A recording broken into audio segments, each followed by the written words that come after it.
بسم اللہ الرحمن الرحیم۔ اللہ تبارک و تعالیٰ کے پاکیزہ نام سے ابتدا کرتے ہیں جو بہت مہربان نہایت رحم والا ہے۔ الحمدللہ ہماری تقریباً 95 حدیثیں مکمل ہو گئی تھیں بخاری شریف کی۔ آپ کو پتہ ہے کہ احادیث پر درس کا سلسلہ جاری و ساری ہے۔ آج 96 نمبر حدیث عرض کرتے ہیں، اور یہ حدیث پہلے بھی بیان ہو چکی ہے۔ آپ کو میں نے بتایا تھا کہ امام بخاری رحمۃ اللہ علیہ بعض اوقات ایک روایت کو مختلف عنوانات کے تحت بخاری شریف میں ہی کئی جگہ ذکر کرتے ہیں۔ تو پہلے کتاب العلم کے اندر نبی کریم صلی اللہ علیہ وسلم نے کی بات کو وہاں پر لے کر آئے، اور وہاں یہ ذکر کیا تھا کہ بلند آواز سے کسی کو نصیحت کرنا، اس کے تحت حدیث لے کر آئے۔ اور اب یہ حدیث یہاں پر لے کر آئے جو ہمارا باب چل رہا تھا کہ اپنی بات کو امام یا کوئی محدث جو بھی ہوں اپنی بات کو 3 مرتبہ دہرائیں تاکہ سامنے والا بات کو سمجھ لے، اس کا باب قائم کیا تھا۔ تو اب یہ جو حدیث لے کر آئے 3 مرتبہ بات کو دہرانے کے سلسلے میں اس حدیث کو بطور دلیل پیش کر رہے ہیں۔ حدیث بیان ہو چکی ہے، اس کی شرح بھی وہاں پہ کافی تفصیل سے ہم نے عرض کی تھی۔ یہاں پہ حدیث بیان کریں گے، تھوڑا سا اس کے بارے میں کلمات ذکر کر دیں گے۔ حضرت عبداللہ بن عمر رضی اللہ تعالی عنہ کہتے ہیں کہ ہم ایک سفر میں تھے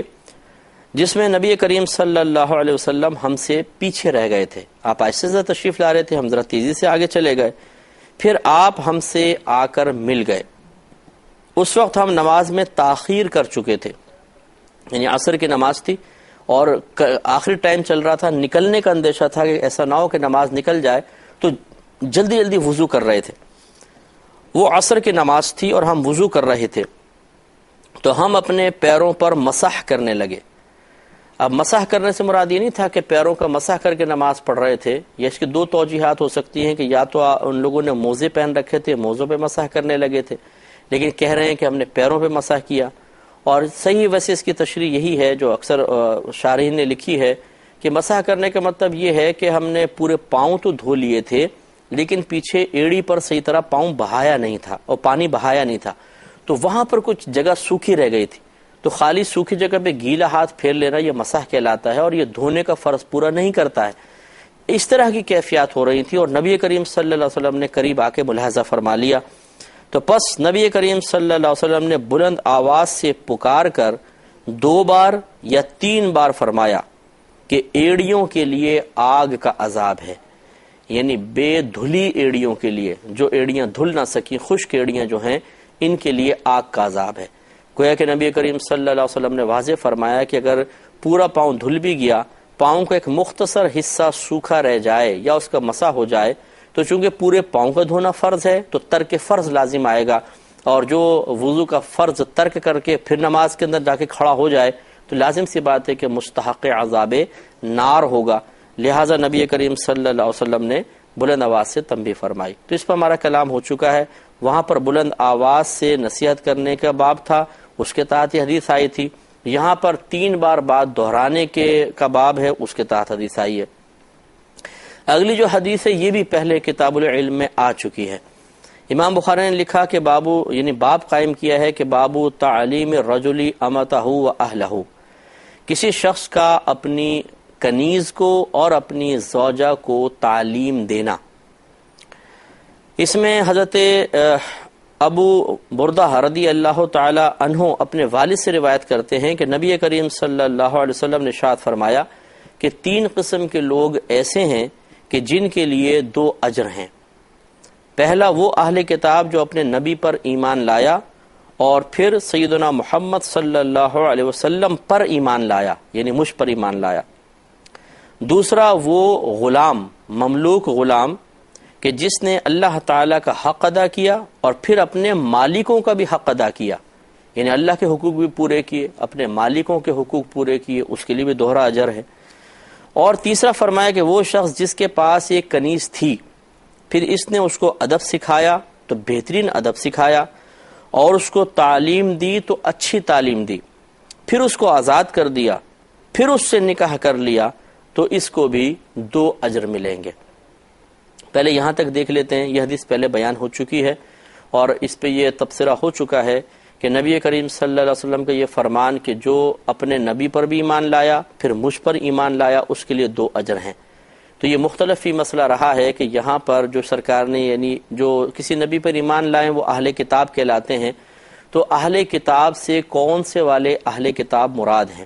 کیا نبی کریم صلی اللہ علیہ وسلم کے زمانے اقدس کے اہل کتاب یا قیامت تک آنے والے اہل کتاب؟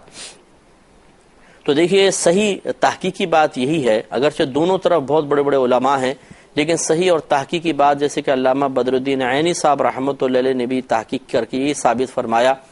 کہ اس سے مراد وہ اہل کتاب ہیں جو نبی کریم صلی اللہ علیہ وسلم کے دور مبارکہ میں تھے، کہ آپ سے پہلے وہ ایک اپنے نبی پر ایمان رکھتے تھے، جب سرکار تشریف لے آئے تو انہوں نے پھر سرکار کے تبلیغ کو سن کر آپ پر ایمان لانے کی سعادت حاصل کر لی، تو ان کے لیے دوہرا اجر ہے، ایک اپنے نبی کی اطاعت کرنے کا، کیونکہ جب سرکار نہیں تھے تو انہی نبی کی اطاعت کرنی تھی اور ان کا کہنا ماننا تھا، ان پہ ایمان لانا فرض تھا، اس کا الگ ثواب ملا، اور پھر سرکار پر ایمان لائے تو اس پر الگ ان کو اجر ملے گا۔ اور اس سے مراد صحیح تحقیق کے مطابق وہ نہیں ہے جو سرکار کے زمانے اقدس کے بعد آئے۔ وجہ اس کی یہ ہے کہ ان کے لیے تو یعنی اب اگر کوئی سرکار صلی اللہ علیہ وسلم کی بعثت کے بعد، آپ کے اعلان نبوت کے بعد، پھر تو بس ایک ہی نبی پر ایمان لانا ہے، یعنی باقی پر ایمان تو خیر ہے ہی ہے، لیکن سمجھ لیجئے کہ جب نبی کریم صلی اللہ علیہ وسلم نے اعلان نبوت فرمایا تو پچھلے انبیاء علیہ السلام کا سلسلہ نبوت رک گیا۔ یعنی اب کوئی کہے کہ جی میں آج کے دور میں کہے کہ میں موسیٰ علیہ السلام پر ایمان لاتا ہوں، میں عیسیٰ علیہ السلام پر ایمان لاتا ہوں، تو اچھی بات ہے کہ چلیں وہ ان نبیوں پر ایمان لانا چاہیے، لیکن اس کا ایمان نامکمل رہے گا، اس لیے کہ وہ نبی اب دنیا سے پردہ فرما گئے، اب ان کی شریعت نہیں ہے، اب نبی کریم صلی اللہ علیہ وسلم کی شریعت پر عمل کیا جائے گا، اور جو آپ کو نبی مانے گا تو گویا کہ وہ انہیں بھی نبی مان رہا ہے، جو آپ کو نبی نہیں مان رہا تو گویا ان کو بھی نبی نہیں مان رہا، اس لیے کہ تمام انبیاء علیہ السلام نبی کریم صلی اللہ علیہ وسلم کی بشارتیں دیتے آئے ہیں۔ لہٰذا جب سرکار نے اعلان نبوت فرما دیا، اب اگر کوئی غیر مسلم ایمان لاتا ہے تو اس کے لیے ایک ہی اجر ہے، اس لیے کہ اب پچھلے نبی پر ایمان لانے کا سلسلہ تو ختم ہے، اب تو بس نبی کریم صلی اللہ علیہ وسلم پر ایمان لانا ہے، اور آپ پر ایمان لانے کے ضمن میں گویا کہ پچھلے نبیوں پر بھی وہ ایمان لے آیا، کیونکہ جب وہ سرکار پر ایمان لائے گا تو سرکار کے بتائے ہوئے عقائد کو بھی قبول کرے گا، اور ہمارا مسلم عقیدہ ہے کہ ہم کم و بیش 1,24,000 انبیاء علیہ السلام پر ایمان رکھتے ہیں، ہمارے سرکار نے فرمایا تمام نبیوں کو مانو، تو یوں سرکار پر ایمان لانے کے ضمن میں دوسرے نبیوں پر ایمان لانا ٹھیک ہے، اور اس شخص کو لیکن آج کے دور میں ایک اجر ملے گا۔ ہاں جو سرکار کے دور میں تھے وہ باقاعدہ پچھلے نبیوں کے اوپر ایمان لائے ہوئے تھے اور ان نبیوں کا دور چل رہا تھا، لیکن جب سرکار تشریف لائے تو ان کا دور ختم ہوا، پھر وہ سرکار پہ ایمان لائے تو ان کے لیے 2 اجر ہوئے۔ دوسرا سرکار نے فرمایا کہ وہ غلام جو اپنے اللہ کا حق بھی ادا کرے، اپنے آقا کا حق بھی ادا کرے، اس کے لیے دوہرا اجر ہے، بالکل واضح حدیث ہے۔ اور تیسرا یہ ہم نے پہلے بھی اس پہ حدیث پہ کلام کر لیا ہے، لیکن ایک دفعہ پھر جو نئے سننے والے ان کو بتا دیں کہ پہلے دور میں ایسا ہوتا تھا کہ کچھ تو لوگ غلام در غلام چلتے چلے آ رہے تھے، ایک قوم دوسری قوم پہ حملہ کرتی تھی، لوگوں کو پکڑ لیا کرتی تھی، انہیں غلام بنا لیتی تھی، پھر وہ اس طرح غلام بکتے رہے، اور وہ پھر مطلب مسلمان بھی ان کو خریدتے تھے، مارکیٹ میں بکتے تھے، لے آتے تھے۔ ایک تو یہ غلام لوگ تھے، اور ایک غلام وہ تھے کہ جب مسلمان حملہ کرتے تھے تو مال غنیمت میں جو قیدی بنتے تھے، مطلب مرد ہوتے تھے، عورتیں ہوتی تھیں، ان کو پھر غلام بنا لیا کرتے تھے، تو وہ یہ بھی غلام ہوتے تھے۔ اور جو خاتون غلام بنتی تھی اسے لونڈی بھی کہتے ہیں، کنیز بھی کہتے ہیں، اور اماتن بھی کہتے ہیں عربی میں۔ تو یہ کنیز کا حکم یہ تھا کہ جو شخص خرید کے اس کا مالک بن جاتا تھا وہ آقا ہوتا تھا، یہ کنیز یا لونڈی کہلاتی تھی، اور شرعی قانون کے مطابق آقا اپنی لونڈی سے نکاح نہیں کر سکتا تھا، بلکہ اگر وہ اس سے تعلق قائم کرتا تو بغیر نکاح کے وہ تعلق قائم کرے گا، یعنی گویا کہ اللہ تبارک و تعالی نے کنیزوں کے حق میں قانون شرع یہ بیان فرمایا کہ یہاں نکاح کی حاجت نہیں، بلکہ آقا جب ملکیت حاصل کر لیتا ہے تو اس کے لیے کنیز سے تعلق قائم کرنا جائز ہو جاتا ہے۔ گویا کہ آقا کے حق میں مالک بن جانا یہ نکاح کے ہی قائم مقام ہے، اب نکاح کی حاجت نہیں، کیونکہ آقا کا لونڈی سے نکاح نہیں ہو سکتا ہے، بلکہ اس لونڈی سے جو بچہ پیدا ہوتا تھا بالکل جائز اور حلال ہوتا تھا، اور آقا کا اس سے نسب بھی ثابت ہوگا، اور بچہ پیدا ہو جانے کے بعد وہ لونڈی ام ولد کہلاتی تھی، یعنی بچے کی ماں بن گئی ہے، ام ولد یہ ایک مخصوص ٹرم ہے ام ولد، اور اس کا شرعی حکم یہ ہوتا تھا کہ اب آقا اس کو بیچ نہیں سکتا تھا، اور پھر جب وہ آقا فوت ہوگا تو یہ لونڈی آزاد یہ جیسی بچہ پیدا ہوتا تھا تو پھر ام ولد آزاد ہو جاتی تھی، جیسے کہ نبی کریم صلی اللہ علیہ وسلم نے ایک بچے کی پیدائش پر اس کی والدہ جو کنیز تھی ان کو فرمایا کہ اس بچے نے اپنی ماں کو آزاد کروا دیا ہے۔ تو اس لیے بہرحال خلاصہ کلام یہ ہے کہ یہی سرکار بیان فرما رہے ہیں کہ اگر ایک آقا اپنی لونڈی کو اچھا ادب سکھائے، اچھی تعلیم دے، پھر اس کو آزاد کرے، پھر اس سے نکاح کر لے، تو معلوم یہ ہوا کہ وہ کنیز جب تک اس کی کنیز ہے وہ اس سے نکاح نہیں کر سکتا۔ ہاں یوں اگر نکاح کرنا چاہتا ہے تو پہلے اس کو آزاد کر دے، آزاد کرنے کے بعد پھر اس کو اپنے عقد میں لے لے، کیونکہ اب وہ کنیز نہیں رہی، پھر اس سے شرعاً جائز ہوگا نکاح کرنا۔ تو یہ پہلے دور میں ہوتا تھا۔ بہرحال پھر نبی کریم صلی اللہ علیہ وسلم کی باقاعدہ مسلسل ترغیبات کے جواب میں غلامی کا دور آہستہ آہستہ ختم ہوا، لوگوں نے غلام آزاد کیے، لوگوں کو قید کرنا چھوڑ دیا، اور اس طرح مکمل طور پہ غلامی ختم ہو گئی۔ یہ سرکار کا بڑا کرم ہے۔ تو اس کے لیے بھی سرکار نے فرمایا دوہرا اجر ہے، ایک کنیز کو تعلیم و تربیت دینے کا، دوسرا پھر اس کو آزاد کرنے کا، اور پھر اس سے نکاح کرنے کا، تو یہ کافی اجر ہے۔ تو یہ سرکار نے بیان فرمایا۔ اب اس کے جو راوی ہیں حضرت ابو بردہ رضی اللہ تعالیٰ عنہ، میں نے بتایا کہ انہوں نے اپنے والد سے روایت کیا۔ ابو بردہ رضی اللہ تعالیٰ عنہ نے عامر شعبی رضی اللہ تعالیٰ عنہ کو بیان کیا تھا، یعنی سند اگر آپ دیکھیں گے حدیث کی ہے کہ عامر شعبی رضی اللہ تعالیٰ عنہ سے ابو بردہ نے بیان کیا، اور ابو بردہ نے اپنے والد سے سنا تھا، تو اس کو آگے بیان کیا۔ یہ عامر یہ کہتے ہیں کہ ہم نے تم کو یہ حدیث بغیر کسی معاوضے کے سنائی ہے، بے شک اس سے کم مقدار کی حدیث سننے کے لیے بعض اوقات مدینے کا سفر کیا جاتا تھا۔ آپ اندازہ فرمائیں، اور مدینے کی مسافت جو تھی وہ کئی مہینے، یعنی کہنے کا مطلب یہ تھا کہ ہم اپنے علاقوں سے مدینے تک کا سفر کرتے تھے، اس سے کم مقدار، یعنی عبارت کے اعتبار سے، الفاظ کے اعتبار سے اس سے چھوٹی حدیث بھی ہوتی تھی تو ہم اس کے لیے مدینے تک سفر کرتے تھے، اور ہم تمہیں مفت میں یہ حدیث پاک پیش کر رہے ہیں۔ تو ہمارے وہ بھائی بہن ذرا غور و تفکر کریں ان راوی کی اس بات سے کہ یہ اپنے لوگوں کو کہہ رہے ہیں کہ دیکھو میں تمہیں مفت میں حدیثیں سنا رہا ہوں، حالانکہ ہم اپنے دور میں ان حدیثوں کو سننے کے لیے کئی مہینے کا سفر کرتے تھے۔ تو آپ اللہ تبارک و تعالیٰ کا بڑا شکر ادا کریں کہ آپ کو تو مسجد تک جانے کی ضرورت نہیں پڑ رہی ہے، ماشاءاللہ گھر گھر میڈیا پہنچ گیا اور آپ گھر بیٹھ کر حدیثیں سن رہے ہیں، اس کا درس سن رہے ہیں، تو یہ اللہ تعالیٰ کا کتنا بڑا کرم ہے۔ لیکن اس کرم کے ساتھ ساتھ پھر یہ بھی ذرا ذہن میں رکھیں کہ ہمارے اکابرین نے دیکھیں علم سیکھنے کے لیے کئی مہینوں کی مسافت طے کی ہے، اس لیے ہمیں بھی کبھی اس سنت پر عمل پیرا ہونا چاہیے۔ کہیں درس قرآن ہو رہا ہے، کہیں درس حدیث ہو رہا ہے، تو ذرا اپنے گھروں سے نکل کر وہاں تک پہنچے اور ان کو باتوں کو سنیں تاکہ ہمارے علم میں اضافہ ہو۔ بعض اوقات ہم اتنے سست ہو جاتے ہیں کہ گھر بیٹھے بس کچھ مل جائے تو مل جائے، ورنہ ہم محنت کرنے کے لیے تیار نہیں ہوتے ہیں۔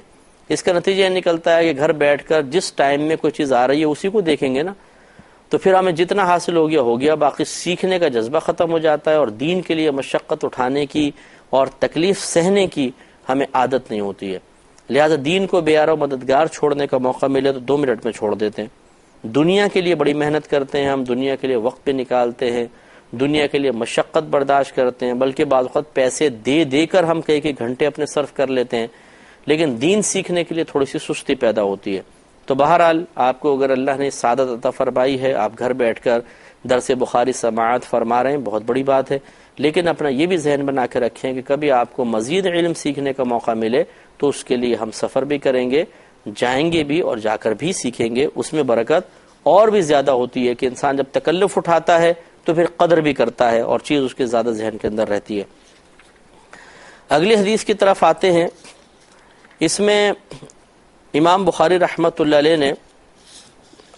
یعنی ہماری تقریباً حدیثیں ہو گئی ہیں 97 نمبر حدیث پاک ہم نے عرض کی ہے۔ اگلی جو 98 حدیث پاک ہے اس کا عنوان امام بخاری رحمۃ اللہ علیہ نے قائم کیا ہے، باب عظت الامام النساء و تعلیمہن، یعنی امام کا عورتوں کو نصیحت کرنے اور ان کو علم سکھانے کا باب۔ اب اس میں حدیث پاک بیان کرتے ہیں، حضرت ابن عباس رضی اللہ تعالی عنہ راوی ہیں اور حدیث نمبر 98 ہے، 98 نمبر حدیث پاک۔ ابن عباس رضی اللہ تعالیٰ عنہ کہتے ہیں، انہوں نے کہا کہ میں نبی کریم صلی اللہ علیہ وسلم کے متعلق گواہی دیتا ہوں کہ نبی کریم صلی اللہ علیہ وسلم ایک مرتبہ کاشان اقدس سے باہر تشریف لائے اور آپ کے ساتھ حضرت بلال رضی اللہ تعالی عنہ بھی تھے۔ تو آپ نے یہ گمان کیا کہ آپ نے خواتین کو وعظ نہیں سنایا ہے۔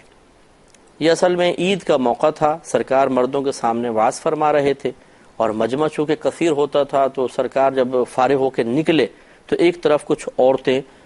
جمع تھیں، تو نبی کریم صلی اللہ علیہ وسلم نے گمان فرمایا کہ شاید جو میں نے کہا ہے وہ عورتوں تک نہ پہنچا ہو، تو آپ نے مناسب تصور فرمایا کہ وہاں کھڑے ہو کر کچھ کلمات خواتین کے لیے بھی کہہ دیے جائیں تاکہ ان تک بات پہنچ جائے۔ یہ ہے مسئلہ۔ تو آپ نے گمان کیا کہ آپ نے خواتین کو وعظ نہیں سنایا ہے، تو آپ نے ان کو واعظ و نصیحت کی اور ان کو صدقہ کرنے کا حکم دیا۔ راوی کہتے ہیں کہ پھر عورتیں اپنے کانوں کی بالیاں اور انگوٹھی حضرت بلال رضی اللہ تعالیٰ عنہ کی جھولی میں ڈالتی تھیں، اور حضرت بلال رضی اللہ تعالیٰ عنہ کپڑے کی ایک طرف کو پکڑے ہوئے تھے، یعنی آپ نے یا تو اپنے دامن کو پھیلا لیا تھا، یوں ایک طرف سے کپڑا پکڑا ہوا تھا، ایک زمین کے ساتھ جوائنٹ تھا، اور اس میں عورتیں ڈال رہی تھیں، یا آپ نے ایک چادر مبارکہ ایک طرف سے پکڑی ہوئی تھی، دوسری طرف سے کسی اور نے پکڑی ہوئی تھی، اور اس میں عورتیں اپنی بالیاں اور انگوٹھیاں ڈال رہی تھیں۔ آپ اندازہ کریں تو یہ نبی کریم صلی اللہ علیہ وسلم سے محبت کا یہ ہے حقیقی ثبوت۔ ہم لوگ تو زبانی دعوے کرتے ہیں، خالی زبانی محبت کرتے ہیں۔ آج اگر بہنوں کو نبی کریم صلی اللہ علیہ وسلم کے زکوٰۃ کا پیغام سنا دیا جائے، ہمارے دور کی بہنیں تو فوراً کہتی ہیں ہم کہاں سے زکوٰۃ ادا کریں، ہمارے پاس کون سا کیش پڑا ہوا ہے، ہم کون سا کماتی ہیں، ارے جو اتنا زیور پڑا ہوا ہے زکوٰۃ تو اس پہ بنی ہے، زیور سے زکوٰۃ نکال، ہائے ہائے ہم اپنے سیٹ خراب کر لیں، ایسا کیسے ہو سکتا ہے بھائی؟ تو یعنی نبی کا کہنا نہیں ماننا ہے۔ زکوٰۃ فرض کی گئی ہے کئی حکمتوں کی بنا پر، مثلا ایک تو یہ ہے کہ انسان کے دل سے مال کی محبت نکلے تاکہ وہ آخرت کی طرف متوجہ ہو، یہ دنیاوی مادی محبتیں اسے اللہ کی راہ سے دور کرتی ہیں۔ دوسرا یہ کہ بخل کی لعنت سے انسان آزاد ہو جائے، کنجوسی پیدا نہ ہو۔ تیسرا ہے کہ غریب کی امداد ہو، پھر معاشرے میں مالی توازن قائم ہو کہ غریب سے غریب تر ہوتا جا رہا ہے، کھانے پینے کو نہیں ہے تو بیچارہ شکوہ شکایت کرے گا یا مارا جائے گا، تو زکوٰۃ پہنچے گی تو کچھ تو بیچارہ اپر لیول پر آئے گا، تو معاشرے میں توازن قائم ہوگا۔ اب یہ بہنیں سمجھتی نہیں ہیں، جب ان کو زکوٰۃ کے لیے کہا جاتا ہے تو یہ ایک تو وہ قربانی کا بکرا ہے گھر کے اندر، شوہر یہ ہم کہاں سے نکالیں، شوہر نکالے گا، زیور آپ استعمال کریں، پہن کے بن ٹھن کے آپ شادیوں میں جا رہی ہیں، اور زکوٰۃ جب نکالنے کی باری آئے تو وہ قربانی کا بکرا زندہ باد۔ تو ذرا سوچئے کہ اصل جو زکوٰۃ کے مقاصد تھے وہ مقاصد تو آپ فوت کر رہی ہیں۔ نمبر ایک، مال کی محبت نکل جائے، تو جب آپ مال ہی جدا نہیں کر رہی اس کا مطلب محبت تو نکلی نہیں۔ نمبر دو، بخل سے بچ جائیں، مال صدقہ ہی نہیں کر رہی تو بخل کیسے جان چھوڑے گا؟ پھر آپ کے ذریعے تو غریب کو فائدہ نہیں پہنچ رہا، شوہر کے ذریعے پہنچ رہا ہے، آپ کے ذریعے معاشرے میں توازن قائم نہیں ہو رہا، شوہر کے ذریعے ہو رہا ہے۔ سوچئے ذرا، اور آئندہ کے لیے بہتر لائحہ عمل اختیار کریں، صحابیات سے سیکھیں۔ اس پہ مزید کلام کریں گے نیکسٹ پروگرام میں۔ وآخر دعوانا ان الحمدللہ رب العالمین۔ اے اللہ دین تیرا ہم پہ احسان، تکمیل انسانی